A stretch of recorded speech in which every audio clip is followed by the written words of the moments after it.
인자들아 다 내게로 오라. 내가 너희를 쉬게 하리라. 나는 마음이 온유하고 겸손하니 나의 멍에를 메고 내게 배우라. 그리하면 너희 마음이 쉼을 얻으리니 이는 내 멍에는 쉽고 내 짐은 가벼움이니라 하시니라. 아멘. 여러분, 예수님께서 지금 수고하고 무거운 짐진 자들아 라고 불렀습니다. 누구를 가리켜 말씀하신 건가요?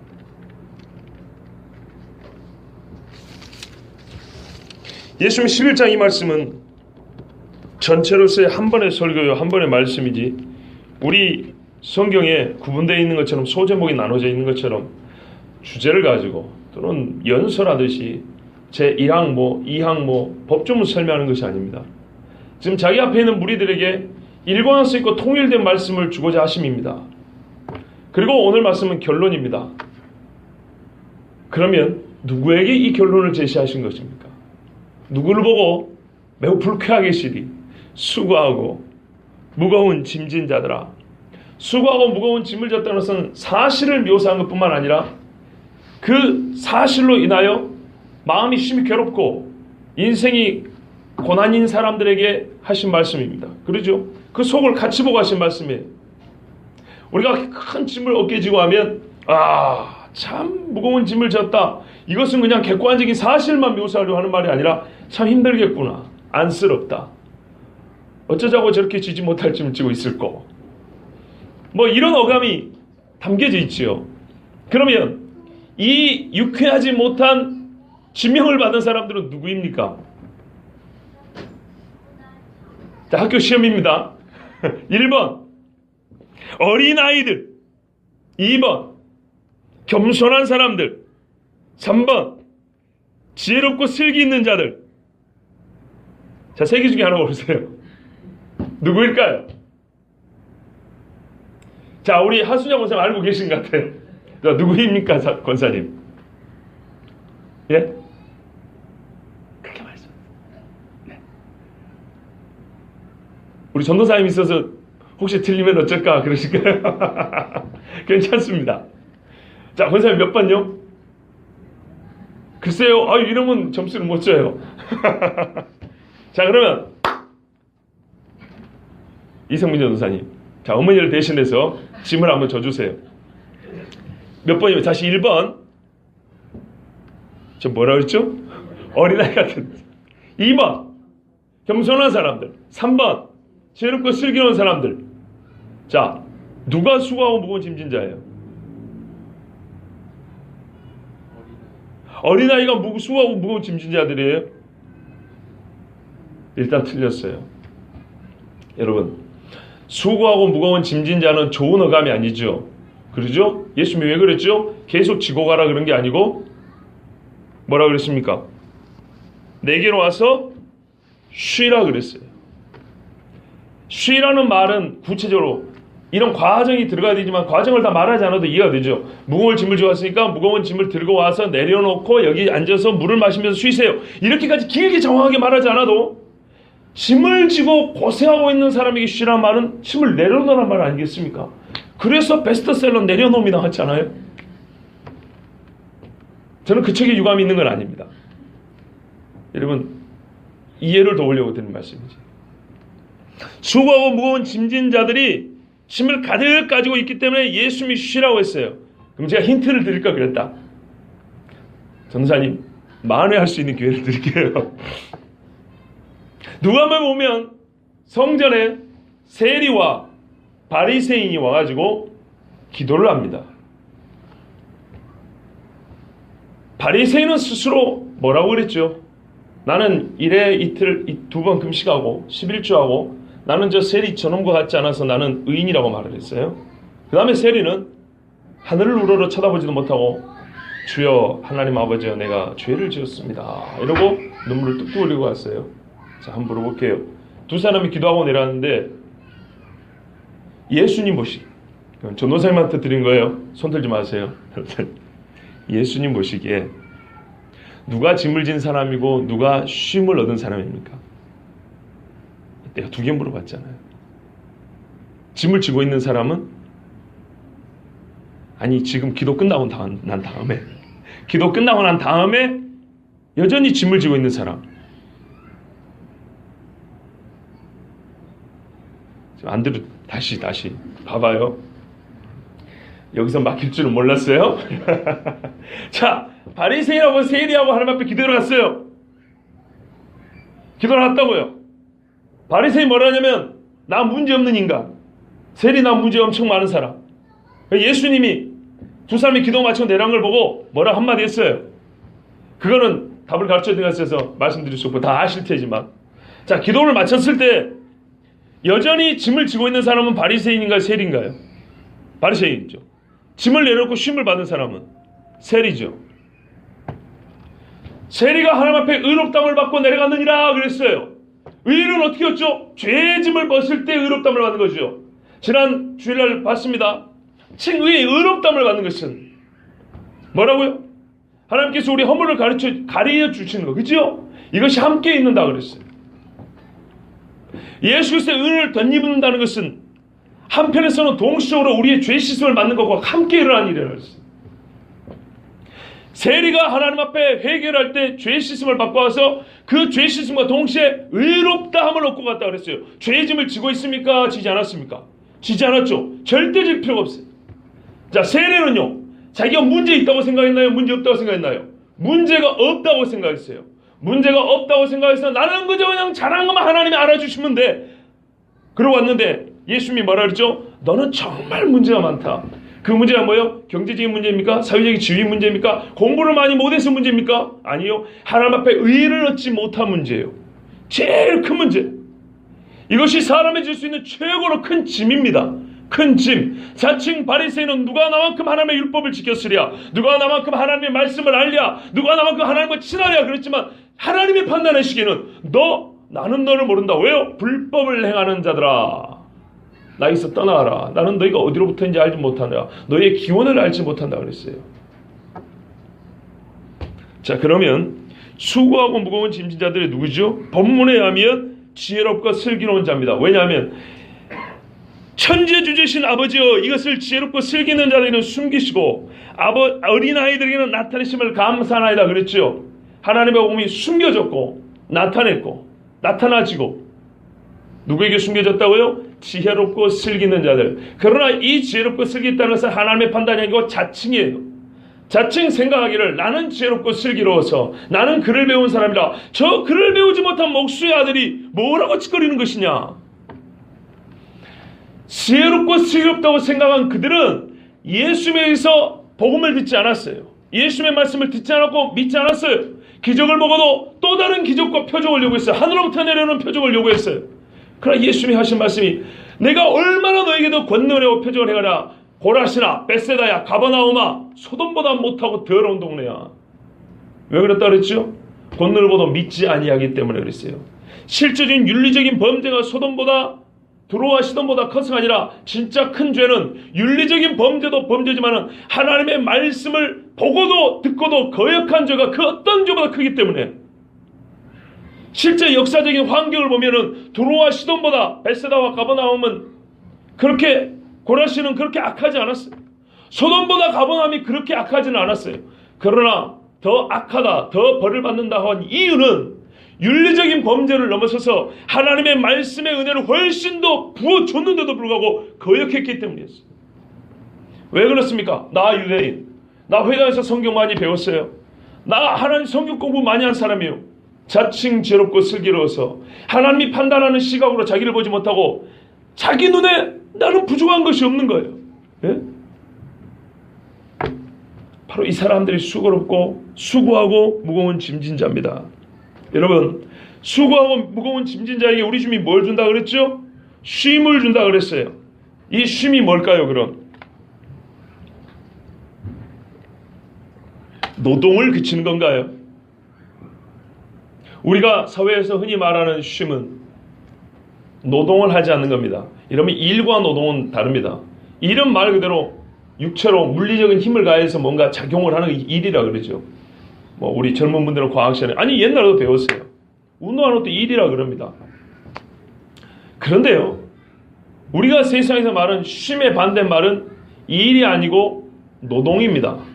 이 일 중에서도 먹고 살기 위하여, 자아 개발을 하기 위하여 무언가 목적을 가지고 하는 것들, 특별히 돈벌이를 위해서 하는 일들, 노동이라 그럽니다. 노동하지 않으면 굶어 죽어야 되죠. 그런데 성경에서 하나님이 주신 일은 원래 즐거운 것인데 노동이 되어버리면 괴로워집니다. 노동이 되면 괴로워져요.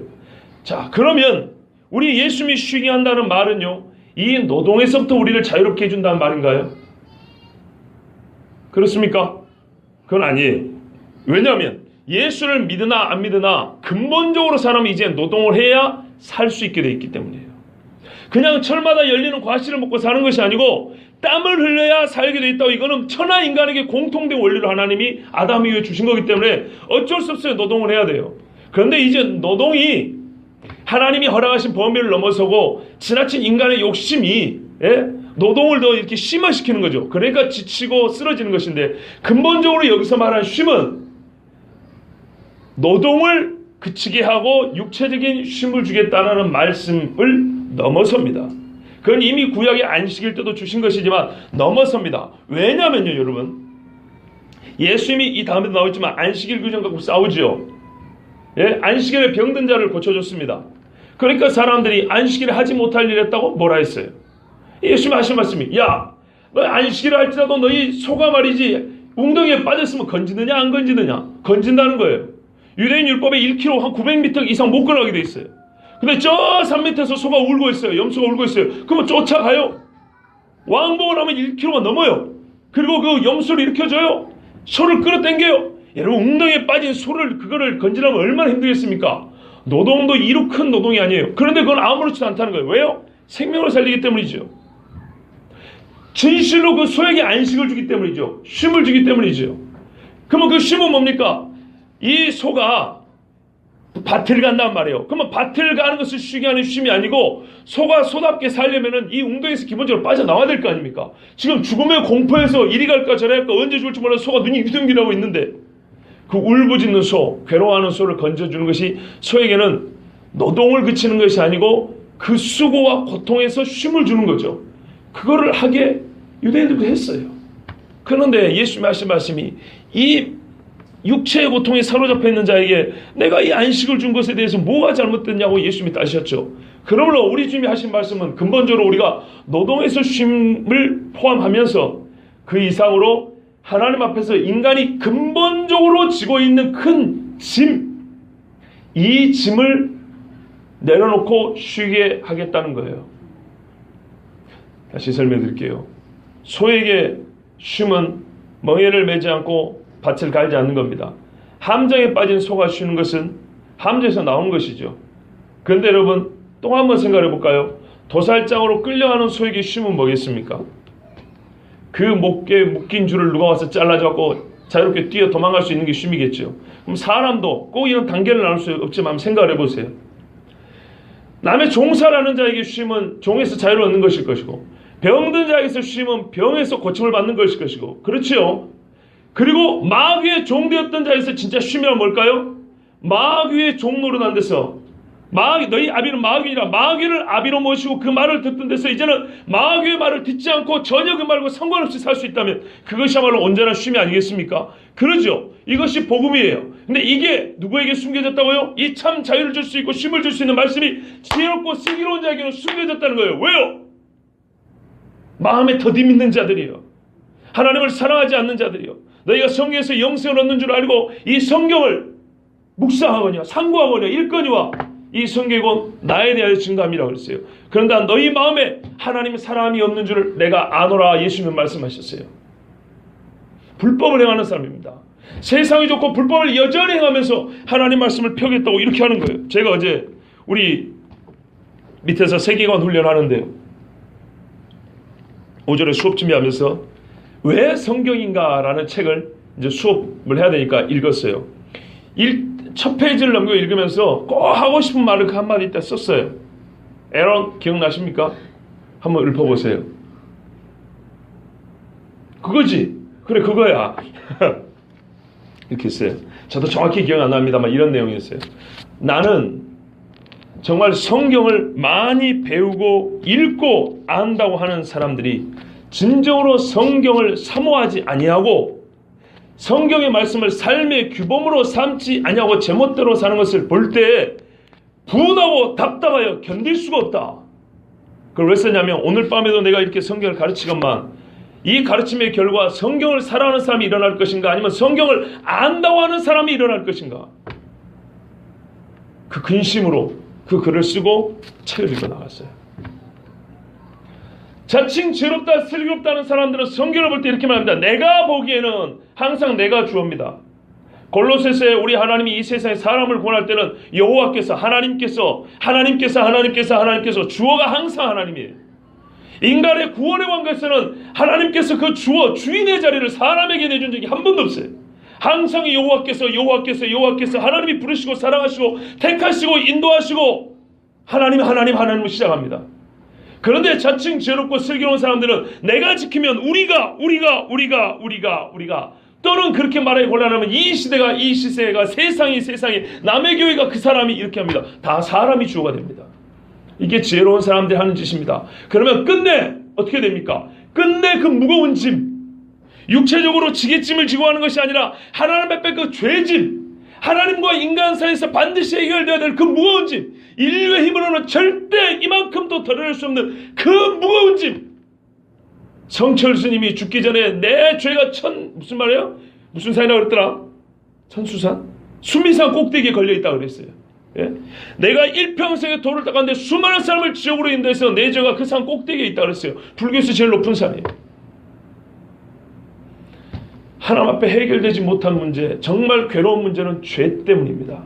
여러분 진짜로 하나님 앞에 쉬지 못하는 건 무엇 때문입니까? 지고 있는 지게짐도 밤이 되면 내려놓고 잠을 잡니다. 남의 집에서 막노동하는 사람들도요, 세차 먹을 때는 지게 풀고 밥을 먹어요. 예? 그러나 죄의 짐을 지고 사는 사람이 24시간 365일 일평생에 죽을 때까지 절대 자유를 못 얻습니다. 여기서 쉼은 노동을 그치는 쉼이 아니고, 그리하여서 우리가 쉬어야 될 이 짐이라고 하는 것은 공사장에서 지고 하는 그런 등에 지는 짐들이 아니고 죄짐을 말합니다. 죄짐. 왜 그런지 우리가 또 알 수 있습니다. 뒤에 말씀을 읽으면 알 수 있습니다. 자, 수고하고 무거운 짐진 자들아 내게로 오라. 우리 예수님이 지금 방법을 가르쳐주고요, 아까 자칭 지혜롭고 슬기롭다는 자들에게도 구원의 기회를 주시는 겁니다. 예수님께서 자기를 나타내셨어요. 우리 예수님은 항상 그랬죠. 두 가지, 자기의 정체성, 온전한 하나님으로서의 자기와 하나님의 종으로 온 인간의 몸을 입은 자기에 대하여 두 가지를 항상 설명했어요. 첫 번째, 하나님으로서 자기를 말할 때는 절대 겸손하지 않으셨어요. 있는 그대로 드러내셨고 경배를 받으셨어요. 경배를. 하나님의 종으로서 자기를 말할 때는 하나님의 말씀에 철저하게 복종하셨어요. 아버지의 뜻대로 아버지의 뜻을 이루셔서 이렇게 하셨어요. 자, 우리 예수님께서 지금 이 말을 할 때는 어떤 자기를 말한 건가요? 수고하고 무거운 짐진 이 사람들의 짐을 누가 해결할 수 있습니까? 예수님이 해결할 수 있죠. 그렇죠. 하나님이신 예수님이 하실 수 있는 일이에요. 쉬게 하리라, 쉬게 해줄 수 있는 능력이 누구에게 있습니까? 쉬게 할 수 있는 권한이 누구에게 있습니까? 오직 하나님께 있죠. 왜요? 하나님이 천지를 창조할 때부터 무슨 날은 쉴 날이요 성회는 모이라 안식할 날이니 그랬어요. 그리고 그때는 네가 죽느니 사느니 걱정하지 말고 내가 살려줄 테니까 믿으라 그랬어요. 이건 하나님이 자기의 권능을 나타낼 때 하셨던 말씀하고 똑같은 말입니다. 내가 너희를 쉬게 하리라. 그런데 이것은 먹고 사는 문제가 아니라 근본적으로 인생이 가지고 있는 가장 깊은 짐들, 이거를 내가 내려놓고 쉬게 하겠다는 거예요. 세상에서 말하는 지혜는 망할 지혜입니다. 세상 사람들이 말하는 슬기는 다 그 철학과 고통을 알지 못하는 거짓된 슬기에 불과합니다. 그런 사람들에게 우리 주님은 내버려두지 않고 나에게 오라 하고 먼저 문을 열어주셨어요. 그러면서 이렇게 말씀하셨어요. 내가 너희를 쉬게 한다는 것이 무엇이냐? 나는 마음이 온유하고 겸손하니, 나는 너희를 판단하려는 것이 아니고 나는 온유하고 겸손하다. 자, 여러분 보십시오. 나는 마음이 온유하고 겸손하니, 나지요. 아까 내게로 오라 그랬어요. 예수님 안에서 신성과 인성이 구분되거나 이렇게 따로 분리되진 않아요. 연합해 있습니다. 인간이 알 수 없는 신비로 연합되어 있지만 하나입니다. 완전히 하나지만 그 사역하실 때 또는 말씀하실 때 이거를 구분합니다. 구분해요. 떨어진 건 아니고 연합했지만 구분은 하세요. 두 번째 보세요. 나는 마음이 온유하고 겸손하니. 물론 이건 하나님의 본성입니다. 하나님의 본성이긴 하지만은 온유하고 겸손하다는 것은 예수님이 종으로서 천재 주제이신 아버지 앞에 서 있었던 모습입니다. 자기 자신이 십자가를 지고 가지 않습니까?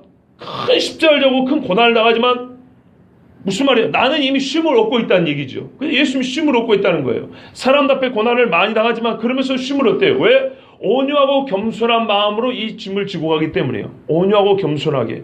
예수님이 그렇게 지고 가기 때문이에요. 자, 보세요. 예수님은 근본적으로 이 우리의 죄짐을 해결할 수 있고 우리의 쉼을 줄 수 있어요. 그런데 왜 할 수가 있냐 했더니 예수님이 그렇게 할 수 있는 권한이 있는 하나님이시면서 우리 인간의 죄는 반드시 용서를 받고 대가를 치러야 된다 그랬죠. 대가를 치러야 된다 그랬죠. 그런데 우리 예수님이 그 죄의 대가를 치르려고 온유하고 겸손하게 하나님이 부여하신 그 길, 그 삶의 길을 지금 걸어가고 있다는 거예요. 걸어가고 있대요.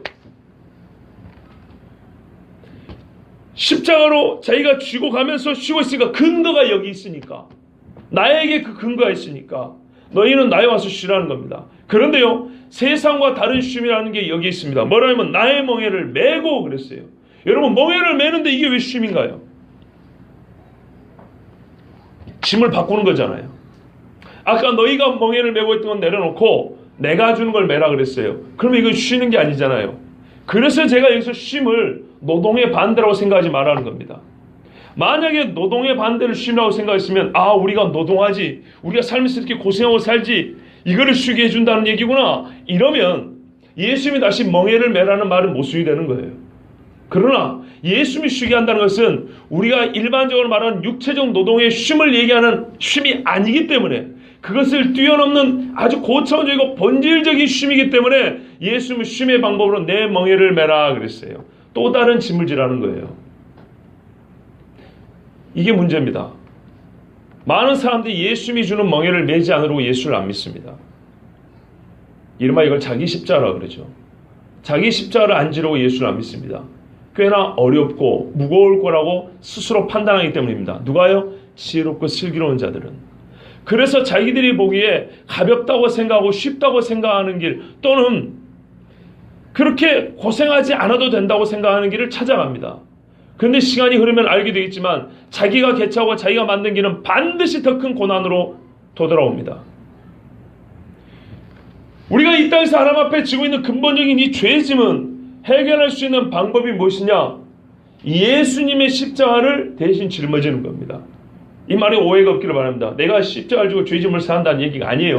그게 아니고 예수님이 십자가를 지고 우리 위해 죽으셨죠. 근데 예수님이 명령했어요. 자기 십자가를 지고 오라고 그랬어요. 이 자기를 십자가를 진다는 것이고 멍에를 메고, 이런 말이에요. 멍에를 메고. 내가 주는 멍에, 내가 맸던 것 같은 멍에를 메라 그랬어요. 자, 그런데 여러분 한번 생각을 해보세요. 그러면 예수님의 멍에가 뭔지 한번 생각해 봐야 되겠죠. 여러분, 예수님이 십자가를 질 때 육체적인 고난이 컸습니까? 작았습니까? 이루 말할 수 없이 컸죠. 그런데 여러분, 이거는 억지로 질 수 있는 건가요? 뭐랄까요? 자원하는 마음으로 칠 수 있는 것인가요? 이거 분명히 구분해 두셔야 돼요. 힘들다는 거하고 자원하여 진다는 것은 항상 반대가 아니에요. 쉬운 거하고 자원하는 것이 같이 가는 것이 아니고요. 힘들어도 자원해 갈 수 있어요. 여러분 물어볼게요. 순교한 사람들이 우리보다 예수 믿는 것 때문에 고생을 훨씬 더 많이 했죠. 그죠? 그런데 그들이 순교의 자리에 갈 때 우리가 주일날 한번 예배드리고 봉사하는 것보다 더 어렵게 그 길로 갔을 거라고 생각하십니까? 엄밀히 말하면 어렵고 자기가 정말 고생한다고 생각하면 죽지 않습니다. 못 죽습니다. 이게 역설입니다. 이 감에 와닿으신가요? 독립운동가들도 말이죠. 일본 사람들 밑에서 끙끙거리면서 사는 훨씬 힘들지, 내가 차라리 나라로서 죽겠다 이래버리면 이 사람들은요, 자기 목이 떨어도 이거를 무거운 짐이라고 생각을 안 해요. 그렇지 않습니까? 이 작은 순종마저도 빌빌거리니까 이게 무겁고 너무 예수 믿기 힘든 것이지, 정말 내가 예수를 해서 죽어버리겠다 이렇게 한 사람은요, 뭐를 다 갖고 가고 모든 것을 다 뺏어가고 고생을 해도 힘들기는 힘들죠. 고통은 스럽지만 이거를 억지로 하거나 아니면 내가 지지 못할 힘든 짐, 무거운 짐이라고 생각하지 않아요. 오히려 기쁨으로 그 길을 가요. 이게 역설이에요. 예수님을 보면 알 수 있습니다. 예수님의 십자가 길은 상상을 초월하는 고생길이었지만 육체적으로 무거운 짐이었지만 예수님이 하나님 앞에서 그 짐을 이 마음이 무겁게 진 건 아니에요. 겟세마네 이후에 예수님은 아주 가볍게 주셨어요. 무슨 말이냐면 이렇게 했죠. 사람들이 자기를 잡으러 올 때 내니 나를 데리고 와라 그랬어요. 그래서 뭐라는지 아십니까? 나는 놓을 권세도 있고 잡힐 권세도 있다 그랬어요. 내가 내 자신을 너에게 내어주는 것이지 너희가 나를 억지로 끌고 간다고 착각하지 마라 그랬어요. 자기 자신을 내어줬다 그랬어요. 이해가 되십니까? 그 고생길에 자기를 내어줬어요. 이 마음이 겨우겨우 예수 믿는 사람들이 가능한 건가요? 즉 하나님 마음에 기쁨으로 정말 자원하여 복종하지 않는 사람이 할 수 있는 행위냐고요. 불가능한 것이죠. 그렇죠. 나의 멍에 기본적으로 예수님이 졌던 십자가를 우리가 생각합니다. 예수님이 이 십자가는 매우 육체적으로 힘들었으나 그걸 짐으로 여기지 않을 정도로 우리 하나님을 사모하며 순종하는 마음으로 졌던 거예요. 그때 무겁지만은 육체적으로 무겁지만은 그것이 그 인생에 있어서 그 영혼에 있어서는 절대 짐이라고 생각하지 않습니다. 그러죠. 여러분 사랑하는 사람에서 돈을 이만큼 쓸 때, 여러분 자식을 위해서 돈을 이만큼 쓸 때 그것이 기쁘지. 내가 저놈 새끼 때문에 팔자가 꼬여. 그렇게 많은 부모가 어딨냐 이 말이에요. 세상에 자식을 위해서도 그러고 때로는 자식이 부모를 향해서도 그런데 하나님을 향하여서요 완전히 마음이 합치된 사람은 겉보기에는 세상보다 무거운 짐을 지었어도 그 마음은 절대 그걸 짐이라고 여기지 않습니다. 예수님이 그렇게 걸어가셨어요. 그 멍에를 져야 이 마음이 진짜 쉼을 얻는다는 거예요.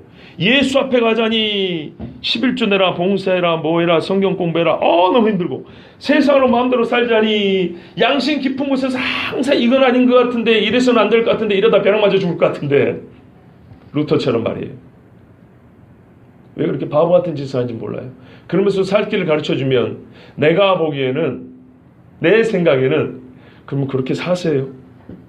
지혜롭고 슬기로운 자요. 예수 앞에 가가지고도 제 딴에는 그래도 한다고 했습니다. 그렇지 네 딴에는 한다고 했지 내가 시킨 대로 안 하고 불법을 행하는 자야. 법이 아니라는 거예요. 법은 누가 세웁니까? 왕이 세우죠. 왕은 하나님이시죠. 진정을 무시하는 건 아닙니다. 그건 진정도 아니지만 진정은 항상 진리와 일치하여야 칭찬을 받고 상을 받습니다. 진리와 일치하지 않는 진정들이 세상에 얼마나 많습니까? 때로 자비를 받을 수는 있어요. 사람이 예를 들어서 얼마 전에 엄마가 딸을 6을 키우는데 남편도 사고로 죽어버리고 마트에서 미국에서 있었던 일이에요. 우유, 신발 몇 개를 훔쳤어요. 걸렸어요. 경찰이 출동했는데 그 엄마의 사정이 딱해서 체포도 안 하고 자기 돈 30만 원, 우리 돈은 30만 원어치 신발과 먹을 거 사줬대. 애기들 6명. 나도 자식이 있기 때문에 체포할 수 없었고 그 고생을 알기 때문에 그렇게 해줬대요. 진정은 통하죠. 그러나 그 어머니가 진리를 행한 건 아니지요.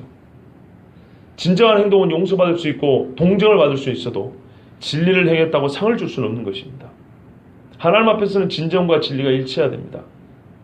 우리 예수님이 주의 뜻과 나의 뜻과 일치되는 그 짐은 짐이 아니었고요. 자원함으로 졌었고 너무너무 가벼웠어요. 그래서 제가 처음부터 이 쉼을 육체의 노동에 반대가 아니라는 거예요. 육체적으로 예수님은 엄청난 큰 짐을 졌어요. 그러나 예수님은 이걸 짐이라고 하지 않고 쉽게 졌어요. 그 마음의 갈등과 고생이 없이 육체는 힘들지만 그렇게 지웠어요. 하나님 앞에 영광을 받으소서 이러고 올라갔어요. 물론 십자가에 대해서는 이보다 더 많은 말씀이 필요하고 더 깊은 이해가 필요합니다. 이거는 예전에도 말씀드렸고 앞으로도 계속 말씀드릴 거기 때문에 여기서 이 정도로 하겠습니다. 그런데 우리 주님이 이렇게 말씀하시죠. 나의 멍에를 메라 그랬어요. 이것이 쉬는 방법이에요. 여러분 우리가 오해하면 안 됩니다. 내려놓음이라는 책 제목에서 오해의 소지가 있는 게 이런 겁니다.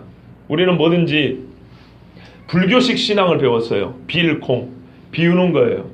그냥 예수 앞에 나올 때 뭔가 일부러 짐을 만들어 갖고 와요. 막 힘든 걸 생각했고 와요. 고통을 이 정도 있는 것을 막 증강을 시켜가지고 주님 앞에 나올 때 왜 곧 교회 문 앞에 가니까 이래가지고 기도실에 확 터뜨려요. 그리고 잠시 내려놓고 주여 다 내려놨습니다. 그러면 아무 문제 없는 것 같죠? 그거 아니에요. 그거 아니에요. 성경이 말하는 쉼은 내려놓음이 아니에요. 잘 들으세요. 성경이 말하는 쉼은 나의 멍에를 매라는 것입니다. 개념을 바꾸세요. 이건 불교식입니다. 성경에서 주는 쉼은 내가 막 쌓아놨던 것을 이제 주님 앞에 내려놓습니다. 주님께 맡깁니다. 그건 맞는 말이에요. 너의 염려를 주님께 맡기라 했기 때문에 맡기는 거 맞는데 성경을 전체로 봐야 돼요. 맡기는 걸로 끝나면 내가 비워놨죠? 아니 소재해놨더니 귀신이 7마리 더 들어왔다면서요. 그죠? 그렇게 되는 거예요. 무언가가 채워져 있어야 됩니다. 뭐가요? 예수님의 멍에가 그 자리에 있어야 되는 겁니다. 내 인간적인 멍에가 너무 힘들었고 이건 내렸어요. 하나님 다 맡깁니다. 평안하죠? 저 역시도 이렇게 기도해봤거든요. 그런데요, 이게 근본적인 문제 해결이 안 돼요. 그 자리는 항상 빌 수가 없는 자리거든요. 우리 마음의 내 손은, 이 마음이라는 것은, 내면이라는 것은 절대로 비어있는 상태가 될 수가 없습니다. 누군가가 무엇인가가 주인의 자리를 차지하게 되어 있습니다. 그런데 세상 짐을 지고 왔던 것을 이 고통과 염려를 하나님 앞에 다 맡깁니다. 그리고 갑니다 하는데 갈 때부터 다시 쌓이는 거예요. 우리 주님이 말씀하세요. 내가 너에게 주는 쉼은 내려놓은 플러스 내 멍에를 그 자리에 채워서 이거를 지고 가는 거라고 그랬어요. 근데 여러분, 이 짐이, 이 멍에가 무거우면 어떡하죠? 근데 우리 주님 무겁지 않다 그랬어요. 그 뒤에 하면 쉽고 가벼움이라 그랬죠. 그런데 그 이유가 있어요. 왜 그럴까요? 왜 쉽고 가벼울까요?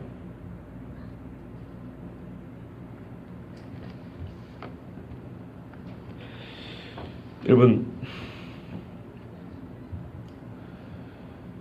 사람이 자기 생각대로 하면 자기가 모든 일에 책임을 져야 합니다.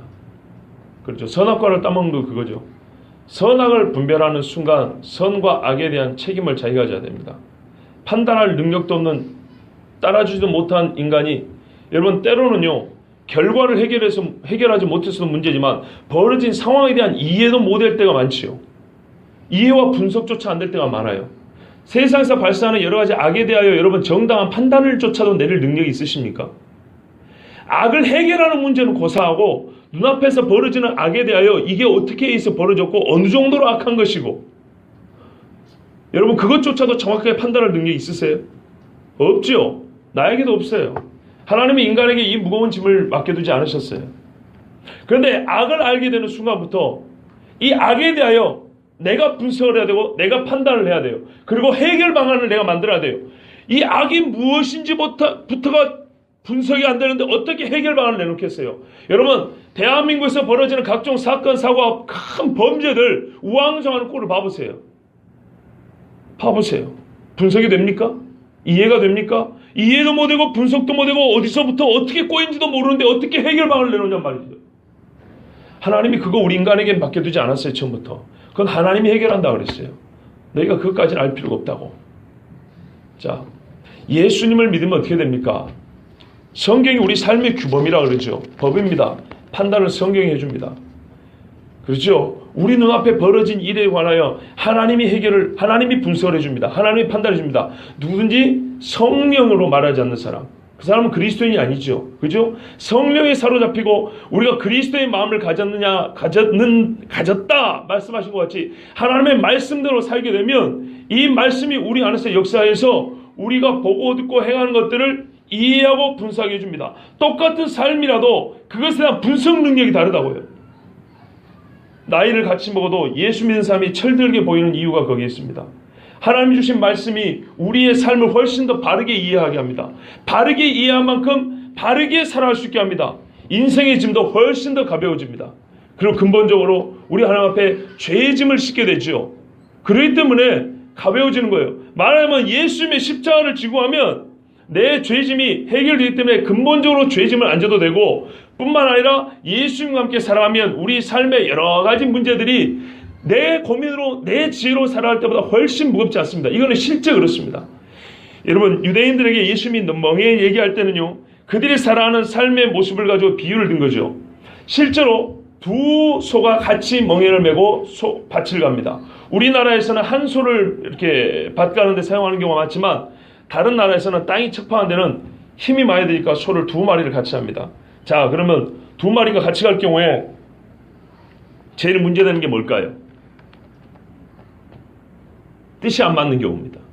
그래서 고린도전서에 어찌 그리스도와 벨리알이 같이 가게 되냐, 믿지 않는 자 어떻게 멍에를 매겠냐. 식사를 같이 못한다는 것이 아니고 같은 목적을 두고 어떻게 같이 갈 수 있겠냐는 거죠.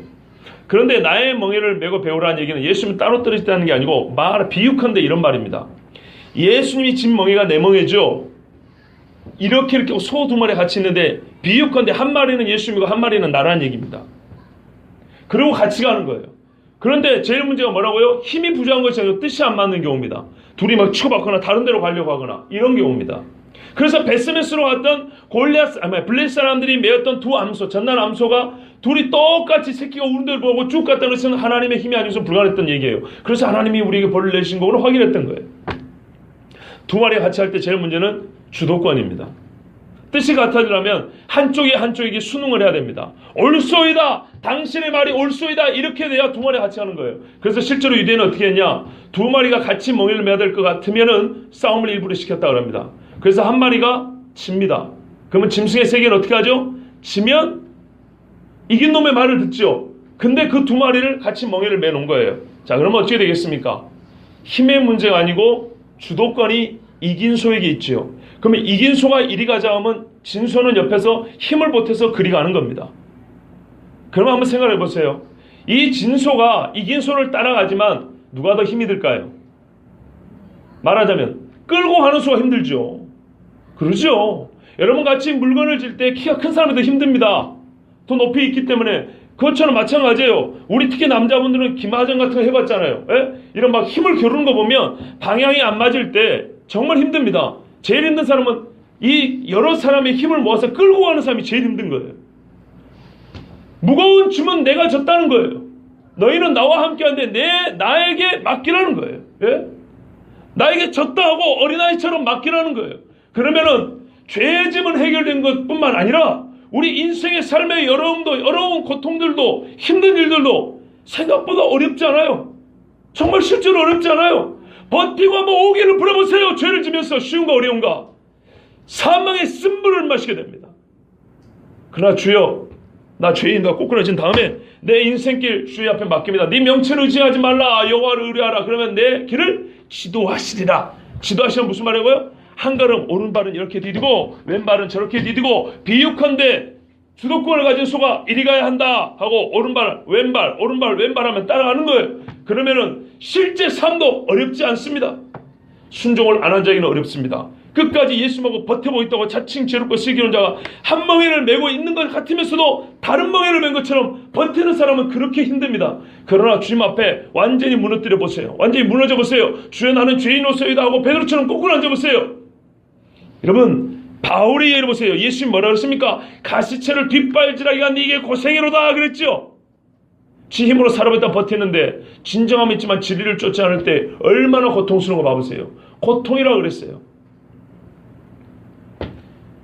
그러나 그가 예수님 앞에 완전히 꼬꾸라뜨려서 회개할 뿐만 아니라 자기의 삶을 주님 앞에 완전히 맡길 때 어떻게 됐습니까? 인생의 삶은 객관적으로 볼 때 육체적인 수고는 훨씬 커졌어요. 그러나 바울이 그를 수고라고 알아달라고 그렇게 어리광을 부렸습니까? 하나님 앞에 원망을 했습니까? 그렇지 않죠. 그 수고는 수고로 여기지 않아요. 내가 관제같이 부음이 될지라도 끝까지 사명을 다할 길이라고 생각했어요. 그를 짐이라고 생각하지 않았어요. 그 멍에를 매라는 겁니다. 빈자리가 있다고 쉬는 게 아니에요, 여러분. 우리는 어차피 살아내야 될 사람이고 살아가야 될 사람이에요. 땅을 디디고 사는 거지 예수 믿다고 공중에 떠서 붕붕 떠다니는 사람이 아니에요. 누군가 우리를 끌어줘야 되고 누군가 우리 주인이 되어줘야 돼요. 예수님이 주인이 되어야 됩니다. 멍에를 같이 매는 겁니다. 그래서 자기 십자가를 지는 것은 매어보지 않을 때는 괴롭지만 진짜로 자기 십자가의 궁극은 뭐죠? 죄인이 아니지만 죄인으로 죽기까지죠. 세상 법으로는 내가 사형을 당할 이유가 없지만 오직 예수 믿는다는 것 때문에, 예수님이 죄 없으신 몸이라도 내 죄 때문에 죽은 것처럼 내가 세상 법으로 말할 때는 내가 살인자도 아니고 강도도 아니고 죽일 일이 없지만은 예수 믿는다는 정말 이 가장 결백한 죄 때문에 오히려 죽임을 당할 때, 성격상 보면은 대속의 죽음과 유사한 죽음이죠. 예수님의 죄를 내가 사는 건 아니지만 내 죄와 어떤 의미에서는 무관하게 내 의로움 때문에 죽은 것이 되는 것이죠. 가장 의로우심을 믿는 것 때문에 죽음을 당할 때 그들은요, 그거를 짐이라고 여기지 않았어요. 수고한다고 여기지 않고 기쁨과 감사함으로 그 길을 걸어갔어요. 그렇게 우리가 믿지 않고 그 멍에를 매지 않기 때문에 나는 저렇게 못해 그러지만은 진짜 주도권을 예수님 앞에 맡긴 그 따라가는 소와 같은 사람은 힘이 들지 않아요. 진짜 힘든 거는 끌고 가는 수가 힘이 든 거예요. 그러나 우리 주님은 권능이 있으시잖아요. 그죠? 그런데 우리가 실제로 우리 주님의 멍에를 매지 않아요. 겁이 나거든요. 그 멍에를 매는 순간 겁이 나거든요. 그러나 이거를 넘어가야 됩니다. 그런데 이게 하루아침에 또는 한 번으로 끝나는 게 아니에요. 우리 좀 아주 귀한 말씀 주세요. 쉰다는 건 뭐냐? 내게 배우라 그랬어요. 배우지 않고 불가능합니다. 여러분, 왜 나이도 어리고 별 볼 일 없는 이 작은 조역에서 오늘도 하나님 말씀 듣습니까? 여러분, 나를 배우는 게 아니고 예수님을 배우는 겁니다. 예수님의 말씀을 저는 다시 전하는 것뿐이니까 엄밀히 말하면 제가 빠져도 이 말씀이 여러분에게 가는 거죠. 예수님을 배우는 것입니다. 2011년도에 제가 예전에 섬기던 교회에서 청년부를 섬기다가 사역하다가 목사님이 중고등부를 같이 하라 그랬어요. 왜 같이 하라 그랬냐면 이 중고등부 애들이 숫자도 많은데 숫자가 줄을 뿐만 아니라 예배 태도부터 죄송합니다. 개판이에요. 개판. 들어 누운에 땅바닥에 이렇게 엎드려 있는데 핸드폰을 들고 다리 꼬고 앉아 있는데 한 번에 1년 마무리할 때 선생님들 박수 치는 시간이 있죠. 선생님들 고생하셨다고 애들이 박수를 안 쳐요. 다 딴짓하고 있어요. 그런 애들을 맡으라고 한 거예요. 왜 맡으라는지 아셨겠죠? 그래서 예배부터 다시 하자. 예배 시간에 휴대폰. 세상이 여기 다 들어있지만 너희는 이 손바닥 밖을 모르는 맹인들이다. 집어넣어라. 그리고 하나님 앞에 바르게 이제 말씀을 가르치기 시작했어요. 그랬더니 애들이 변했고요. 한 1년쯤 지나니까 자기들이 찬양팀을 결성해서 찬양을 인도하는데 엄청나게 뜨겁게 잘했어요. 제가 많은 은혜를 받을 정도로. 자, 그런데 이 두 부서를 맞자니 보통 무거운 게 아니에요. 한 부서당 여기는 120명 되고 여기는 한 100명 정도 되는데 주일날 이리 왔다 저리 왔다 설교는 기본 2번을 해야 될 뿐만 아니라 회의도 있죠. 다른 교육도 있죠. 수련회도 2번씩 가야 되죠. 준비도 2번씩 해야 되죠. 보통 힘든 게 아니에요. 예? 그리고 제가 또 만들어서 하는 일들이 많이 있어서 너무 힘들어요.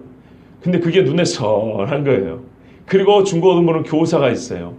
그 교사가 이 명성이 자자한 교사들입니다. 콧대가 석자 반은 되는 분들. 이런 분들을 어떻게 인도할까? 담임 목사님 욕도 뒤에서 제일 많이 하는 분들이었어요. 그때 당시에. 근데 이분들을 어떻게 할까? 겁이 났는데 하나님께서 말씀 주셨어요. 이 말씀이 주셨어요. 수고하고 무거운 짐진 자들 다 내게로 오라. 내가 너를 쉬게 하리라. 나는 마음에 온유하고 겸손히 내게 나의 멍에를 메고 내게 배우라. 근데 이 뒷부분이 저에게 가슴에 와닿았어요. 내게 배우라. 무거운 짐과 내게 배운다는 거하고 어떻게 연결이 됩니까? 그런데 저는 그날 즉시 연결이 됐어요. 맞다. 예수님의 사역이 우리 보기에는 어렵게 보이는데 예수님이 그걸 어렵다고 한 적은 없다. 쉽게 하셨다. 그럼 말하자면 내가 예수님식으로 사역하면 내가 지금 이 느끼는 부담감 굳이 안 느껴도 될 문제 아닌가. 예수님식으로 사역을 해야 한다는 것을 배우지 못하고 우리 선배들이 어떻게 했더라, 보통 목사들이 어떻게 하더라, 내가 가진 재주를 가지고 내가 가진 실력과 지혜를 가지고 어떻게 요리를 해볼까, 선생님들 주도권을 잡기 위해서는 어떻게 해야 될까, 이런 헛생각하지 말고 내게 배우라. 이 말씀이었어요. 지금 인간적인 판단으로 할 때는 짐이 엄청나게 많잖아요. 이걸 어떻게 해결하냐 이 말이죠. 그런데 우리 주님이 저에게 주신 감동은 내게 배우라 했어요. 나에게서 끊임없이 배우라. 예수님도 사역을 하면서 많은 부딪힘이 있었고 많은 고생이 있었죠. 근데 그때마다 예수님은 그걸 다 피해가셨고 또는 이기셨어요. 그렇죠. 승리하셨어요. 우리 예수님에게서 배우는 것밖에 다른 방법이 없잖아요. 그런데 그날 저에게는 큰 감동이었어요. 내게 배우라. 예수님의 방식을 배우면 맞다. 예수님 방식대로 하면 어려울 게 없다. 그렇게 내가 머리를 쥐어짤 필요가 없다. 그런데 실상 많은 목회자들이 왜 예수님께 와서 배울 생각을 하지 아니할까? 신학 교수에서는 배우고 책에서는 배우고 선배들에서는 배우고 환경에서 배우고 주변의 어른에서 배우지만 물론 필요하지만 진짜 너희가 나를 주와 선생이라고 하니 내가 행한 대로 너희도 행하게 하려 내가 본을 보여주라 그랬는데 왜 우리가 스승 대신 예수님에서 배우지 아니할까? 예수님을 배우는 것은 신학교 3년인가요? 예수님을 배울 때는 부교육자 생활인가요? 아니죠. 예수님을 배울 때는 세가지 공부할 때인가요? 제자훈련 받을 때만 예수님을 배우는 것입니까? 아니죠. 예수님을 배우는 것은 일평생 가는 겁니다. 예수님의 멍에를 메고 예수님의 멍에를 메고 가는데 멍에를 메고 가는 방식을 배워야 될 거 아닙니까? 어떤 길로 하는지 우리가 세밀하게 가르쳐준 대로 배워야 될 거 아닙니까? 이 배움은 얼마나 우리를 확실하게 하는지 모릅니다. 세밀하고 구체적인까지 예수님이 가르쳐주겠다는 거예요. 그런데 기도하지 않아요. 배우는 방법이 말씀과 기도인데 물어보지 아니하나요? 여러분, 배우는 방법이 선생님이 와서 직접 주도하여 가르쳐주는 경우도 있지만 제자가 물어보는 경우도 있죠. 그런데 어찌 알을 줄을 모를까? 찬송가도 있죠. 어찌 알을 줄을 모를까? 물어보지 않냐고 요구하지 않아요. 부탁하지 않아요. 그리고 주신 말씀도 듣지 않냐고 관심이 없어요. 그러면서 뭐라 그래요? 예수 믿기 힘들대요. 세상 짐보다 예수 믿고 신앙생활 하는 짐이 더 무겁대요. 여러분, 어떤 사람들은요, 직장에서 쫓겨나고 뺨을 맞아도 웃고 나오는 사람이 있다는 거 아십니까? 그 사람은 예수 믿는 짐이 무거운 짐 아닙니다. 저는 봤습니다.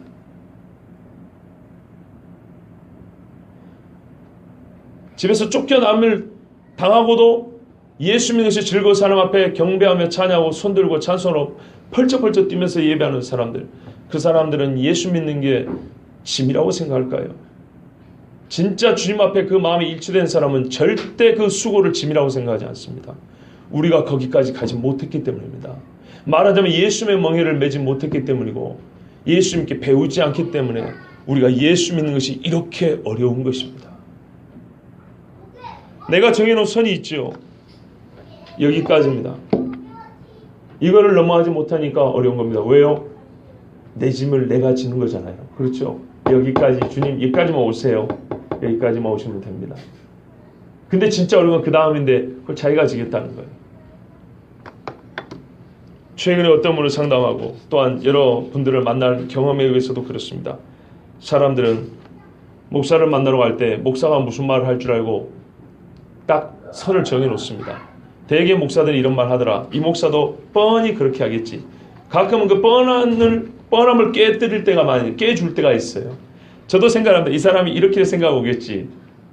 그러면 그 위에 한 수 더 위의 것을 생각합니다. 그래서 깨뜨려 드립니다. 그럼에도 불구하고 깨지지 않는 것이 있는데, 그건 왜 그러냐면 본인이 어떤 일이 있어도 내가 이것까지는 놓지 않겠다고 작정하고 오는 경우입니다. 그러면 죄송하지만 그 사람은 사실 엄밀히 말하면 그 앞에 것들은 주변거리고 진짜 핵심은 여기서부터인데 이거 자기 가지고 살아야 됩니다. 구체적인 예를 들어드리면 좋겠습니다만은, 예를 들면 또 개인적인, 혹시 여러분이 또 추정하여 다른 사람을 비판하고 정죄할까봐 말씀드리지는 않습니다.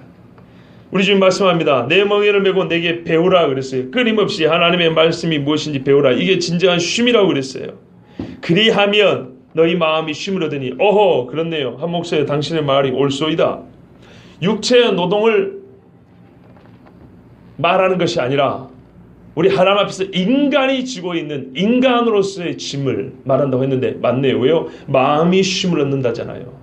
네 팔다리 어깨가 쉼을 얻는 것이 아니고 수시는 삭신이 쉬는 것이 아니고 네 마음이 쉼을 얻으니. 그러면 우리가 심리학자들이 말하는 그런 마음을 얘기하는 건가요? 아니죠.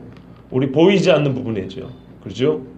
영혼의 좌소라고 우리 모든 나의 진짜 정체성을 결정하는 이 내면 전체를 말한 걸 마음이라고 우리가 한마디로 말합니다.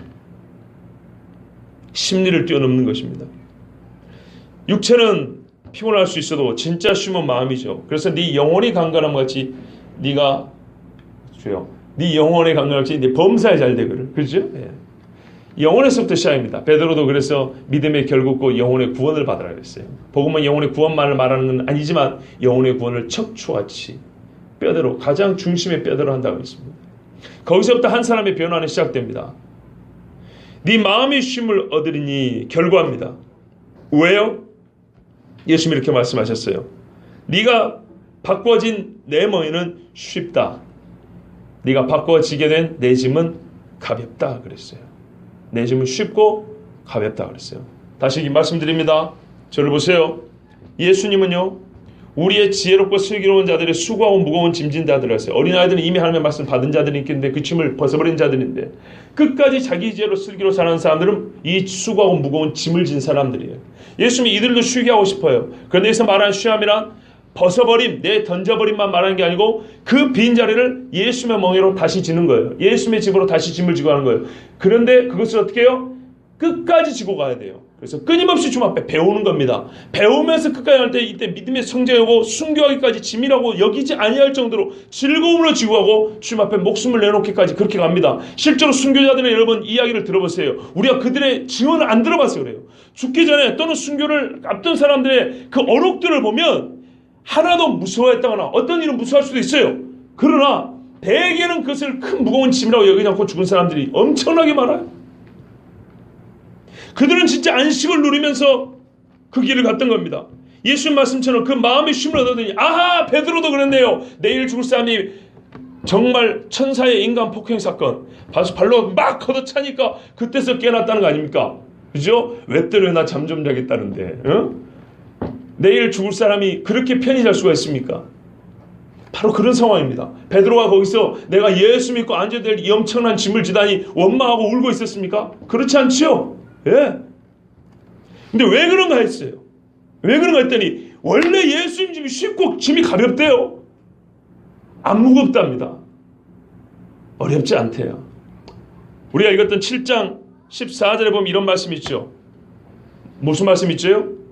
생명으로 인도하는 길은, 생명으로 인도하는 문은 좁고 길이 협착하여 찾는 이가 적음이라고 그랬어요. 어제 우리 청년들 본 기억나십니까? 길이 좁건데 영어 번역과 우리 한국 번역도 잘못된 데는 뭐냐면 길이 험하고 이렇게 돼 있어요. 험하고 무슨 말입니까? 길이 울퉁불퉁하여 영 어렵다는 얘기예요. 길이 어렵고 이렇게 번역했어요. 이걸 완전히 틀렸다고 그랬어요. 우리 주변 하신 말씀이 길이 좁다 그랬지 어렵다고 말씀하신 게 아니었어요. 그런데 최근에 번역된 성경들은 영어도 그렇고 한국말도 그렇고 영어로 보면 hard라고 그랬어요. 어렵다 이렇게 해놨어요. 우리 한국말도 험한 길이라고 그랬어요. 험한 길. 그런데 성경 원래는 그렇지 않아요. 길이 좁은 것이지 좁기 때문에 사람들이 지레 겁을 내고 안 가는 것이지 좁을 뿐 어려운 길이 아니라 그랬어요. 그런데 우리 주님 말씀도 마찬가지지 않습니까? 아니 주님 말씀이 그 말씀이 이 말씀이죠. 그 말씀과 동일하게 오늘도 내 멍에는 쉽고 내 짐은 가벼움이라 그랬어요. 진정으로 우리 주님이 지신 그 십자가를 나아가 자기 십자가를 지고 주님을 위하여 내가 죽기까지 걸게 하겠습니다라고 작정을 아예 해버리면 쉽습니다. 예수 믿는 고난 당연하다고 생각하고 아예 그냥 정면 충돌에 나가면 가볍습니다. 제가 비할 바는 감히 이 믿는 선배들이 비할 바는 아니지만 제 이야기도 몇 가지 해드렸지 않습니까? 우리 어릴 때 고3이 되면 주일날 학교 오라 그래요.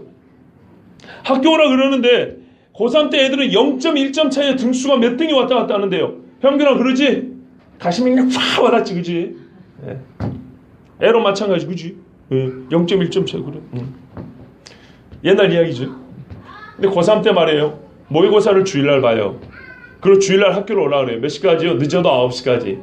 예수 믿는 애들이 종교조사하면 여기 열 몇 명, 20명 되는데 반수가 교회 다니는 애들인데 선생님이 참나무 1m짜리를 들고 다니는 별명이 모질이. 성질이 모질다고. 안 좋다고 모질이. 이게 모질하는 게 아니라 마음이 못됐다고 모질이. 예, 귀 물고 다 큰 애들 미안하지만 막 손으로 이렇게 막 만지고 막 등짝 때리고 막 이런 선생님이었어요. 근데 이 선생님이 우리 담임이에요. 오 주여. 교회 간다 소리를 못해요 애들이. 이건 작은 신뢰입니다. 말을 못하길래 잘 됐다 그랬어요. 왜 말을 못해요? 말하지 뭐. 그래서 제가 당당히 나가서 선생님 저 내일 교회 가야 됩니다. 선생님이 가만히 쳐다본 거예요. 속을 제가 추정컨대 이 새끼 봐라 이런 거예요. 딱 눈빛이 그래요. 선생님 저 교회 가야 됩니다. 저 교회 다니는 애라서 저는 내일 교회 가야 돼서 9시까지 못 옵니다. 아이 새끼. 그러더니 어쨌을까요? 그래? 의외로 말이죠. 몇 시까지 올 건데? 내 짐은 가벼움이라. 10시까지 오겠습니다. 10시까지 와. 그런 거예요. 10시까지 오래요. 오 주여. 그러고 나니까 이제 다른 애들이 제가 일단 허락을 받았잖아요. 그렇게 이제 막 달라든 거예요. 그래서 허락받고 갔어요. 근데 그 다음 주부터 제가 9시 반에 왔어요. 지혜죠. 지금 우리 에스더 보고 있죠. 에스더 그 지혜 보세요. 왜 10시까지라 하냐. 9시 반까지 올 수 있지만 10시까지라 한 이유는 거짓말하고자 하는 10시까지니까 그 안에만 오면 될 거 아니에요. 선생님이 10시까지면 선생님은 내가 10시 한 5분에만 와도 제가 양심제로 생각할 거예요. 그렇죠. 온다고 왔는데 조금 늦을 수 있는 거잖아요. 그러니까 적어도 빠져나가진 않았다는 거죠. 중간에 새나가진 않았다는 거죠. 그런데 항상 9시 반에 오니까 10시까지 온다는 놈이 9시 반까지 오니까 이거는 철저한 놈이다 이 말이죠. 그죠? 그래서 고3 때 손행상도 받았어요. 봐보세요. 그러니까 우리 선생님이 그리고 수능 모의고사 한 번만 떨어지고 계속 성적이 조금씩 계속 올라갔어요. 나중에 우리 선생님이 그랬어요. 이 새끼들, 교회 다니는 놈 새끼들 인간이 같지만 해, 인간이 같지만. 그랬어요. 제가 말씀드리시면 다른 것이 아닙니다.